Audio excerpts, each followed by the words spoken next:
दुकान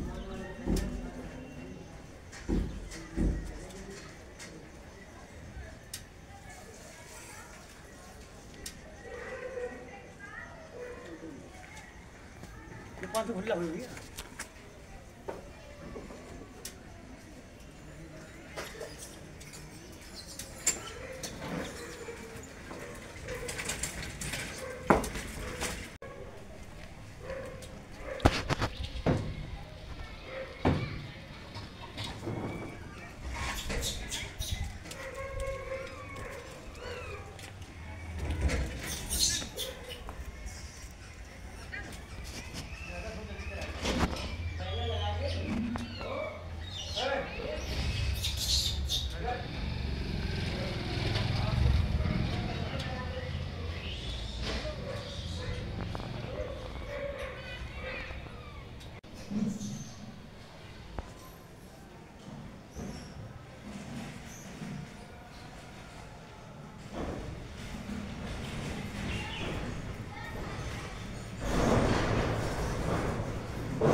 नमस्कार, निष्पक्ष समाचार अवध में आपका स्वागत है।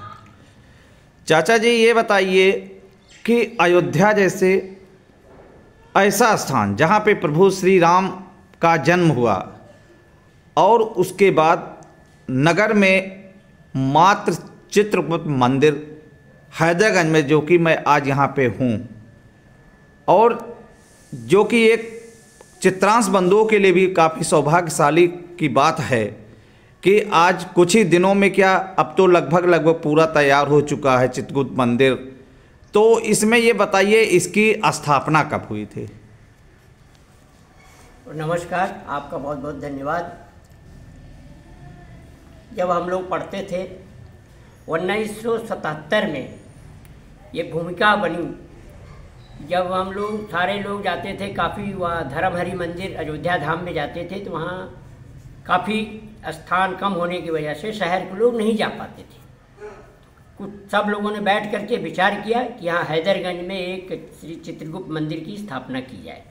तो 1977 में स्वर्गीय श्री वीरेंद्र श्रीवास्तव, श्री शक्तिराज मास्टर जी और अन्य कई, श्री जगदीश प्रसाद श्रीवास्तव, रमेश चंद्र श्रीवास्तव, स्वर्गीय श्री राघव प्रसाद श्रीवास्तव, सभी लोगों ने मिल कर के एक चित्रगुप्त जी की मूर्ति मंगाई गई, जो बनारस से प्लास्टर ऑफ पेरिस की आई थी। और काफ़ी दिनों तक 1999 तक ये सिर्फ और सिर्फ हमारे घर के एक कमरे में इनकी पूजा होती थी। और 1999 चित्रांश सेवा ट्रस्ट का गठन हुआ।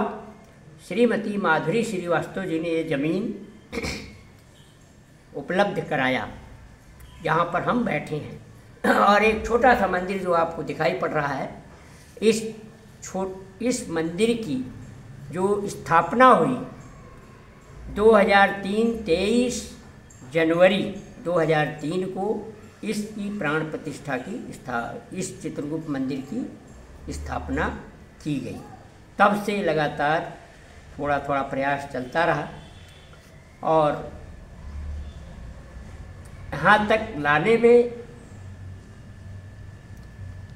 मुझे 2018 2 नवंबर कलमदवात पूजा वाले दिन चित्रांश सेवा ट्रस्ट श्री चित्रगुप्त मंदिर का बतौर अध्यक्ष मुझे सौंपा गया।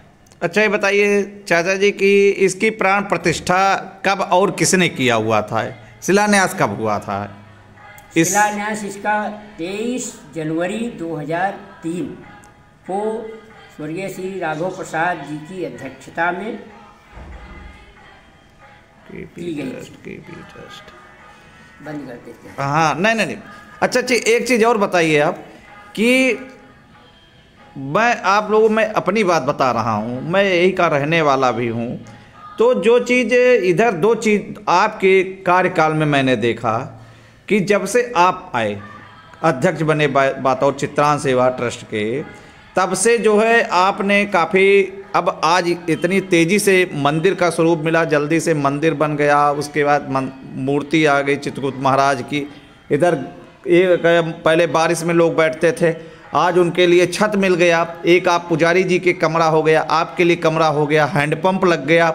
आखिर इतना आप ऐसा क्या किया या इसे कहाँ कहाँ गए, किससे किससे सहायता लिया आपने कि आज इस मंदिर इतनी कम समय में इतने अच्छी उपलब्धियाँ आपने हासिल किया? 2 साल हुआ तो हम कुछ भी नहीं कर पाए थे, लेकिन 2023 में एक प्रेरणा मुझे यहाँ मिली। अज्ञान व्यक्ति ने आकर के मंदिर खुलवाया और उसमें एक लिफाफा भगवान को अर्पित किया। उन्होंने मुझे नाम बताने से मना किया था, चूँकि मंदिर में बैठा हूँ, मंदिर में उन्होंने मुझसे वचन लिया, तो मैं आपको भी नाम नहीं बता सकता हूँ। और उस लिफाफे को जब हमने ले जा कर के खोला तो उसमें 40,000 रुपये थे। वहीं से प्रेरणा हुई और फिर हमने प्रयास करना शुरू किया। कहना तो नहीं चाहिए, लेकिन अब चूँकि पूछ रहे हैं, मैं नोएडा में रहता था तो नोएडा से मुझे बहुत सपोर्ट, यानी आर्थिक रूप से पैसे की जो जिसको बनाने की आवश्यकता थी, उसके लिए नोएडा से, दिल्ली मतलब फैजाबाद से, बाहर के लोगों से बहुत सहयोग मिला। यहाँ के कुछ लोगों ने हमें शुरुआती दौर में सहयोग किया, जैसे वीरेंद्र श्रीवास्तव जी ने 21,000 रुपया दिया, जो हमारे आज के ट्रस्ट के उपाध्यक्ष हैं। पंकज अस्थाना जी, अविनाश चंद्रा जी, इन लोगों ने, और श्री अभिषेक श्रीवास्तव, रमेश चंद्र श्रीवास्तव जी ने, उनके पुत्र अंशु माली ने और पूर्व अध्यक्ष श्री कैलाश लाल जी ने प्रेरणा दिया।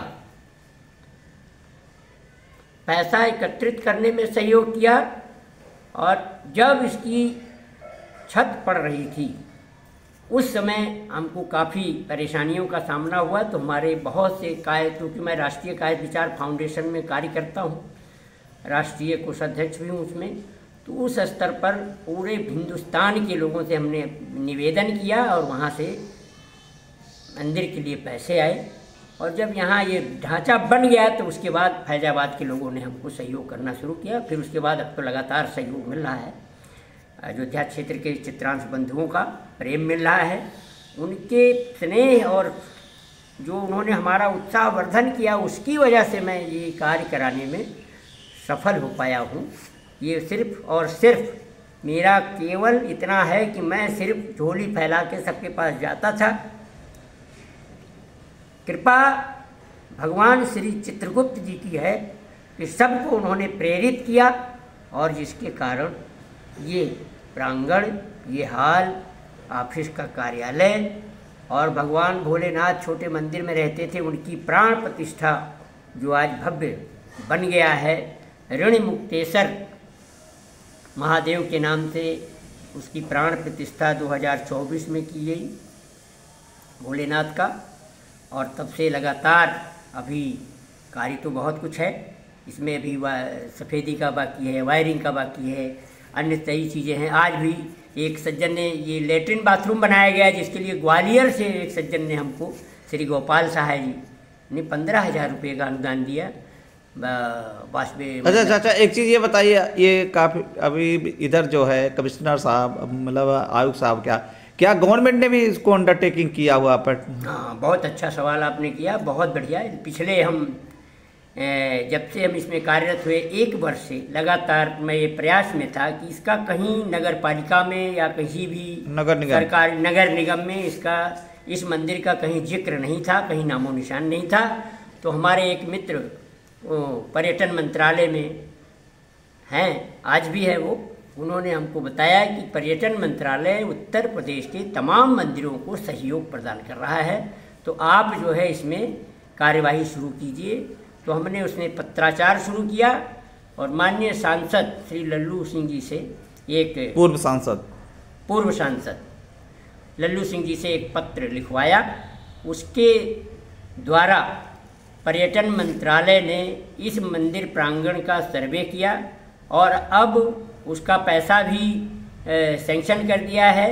और नगर आयुक्त आए थे, नगर सिटी मजिस्ट्रेट भी आए थे जी, जो यहाँ पर उसका सर्वे करके गए, मिट्टी की टेस्टिंग करके गए और उनके द्वारा बताया गया कि इस मंदिर में अब जो जीर्णोद्धार, इसका एक तरह से सौंदर्यीकरण, जीर्णोद्धार नहीं सौंदर्यीकरण जो है वो श्री राम तीर्थ ट्रस्ट के द्वारा करवाया जाएगा, जिसकी फंडिंग उत्तर प्रदेश पर्यटन विभाग करेगा। एक हाल 2 कमरे की प्रस्तावना भी भेजी गई है प्रशासन को। ये नगर निगम के माध्यम से कि आपके माध्यम से? आपके माध्यम से, मतलब आप खुद भेजे हुए हैं? जी, वहाँ से अप्रूवल हो गया है। यस। अच्छा, एक आखिरी सवाल आपका है कि 11, 12, 13 पिछले साल प्राण प्रतिष्ठा हुई थी प्रभु श्री राम लला का, तो उस समय भी आप लोगों ने बढ़ चढ़कर हिस्सा लिया था, बढ़िया सा कार्यक्रम यहाँ मनाया था। तो इस बार क्या उसमें जो है प्राण प्रतिष्ठा 1 साल पूरा होने जा रहा है, तो क्या इसकी रूपरेखा या इसके संबंध में कई बैठक वगैरह की गई कि नहीं? आगे क्या करेंगे अगले महीने? उसी पर चर्चा के लिए आज हमने बैठक बुलाई हुई है, इस पे चर्चा आज होगी। बहुत बहुत धन्यवाद जी चाचा जी आपको।